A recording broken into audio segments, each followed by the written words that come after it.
Have you seen those viral ASMR videos where tiny animals come to life inside a glass bottle? Feels magical, right? Today I'll show you how to create your own tiny animals come to life in a glass bottle videos using HitPaw Edimakor. Let's dive in.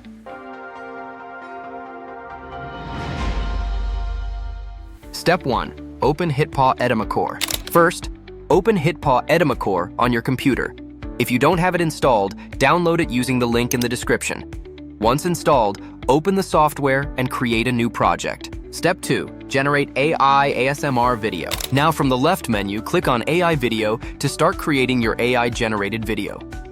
Here, select the Google Veo 3.1 model. This model is perfect for cinematic and realistic ASMR-style videos. Paste the video prompt into the prompt box. The prompt I'll share in our Telegram and Discord channels. Make sure to join and subscribe. Now choose your video duration, size, aspect ratio, and turn on audio. Once everything is set, click Generate.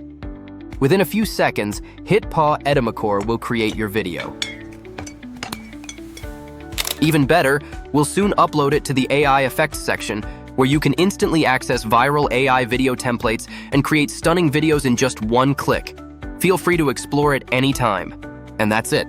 Your very own tiny animals come to life in a glass bottle ASMR video is ready. If you enjoyed this tutorial, don't forget to like, subscribe, and hit the bell for more relaxing AI video creations. Thank you for watching, and I'll see you in the next video.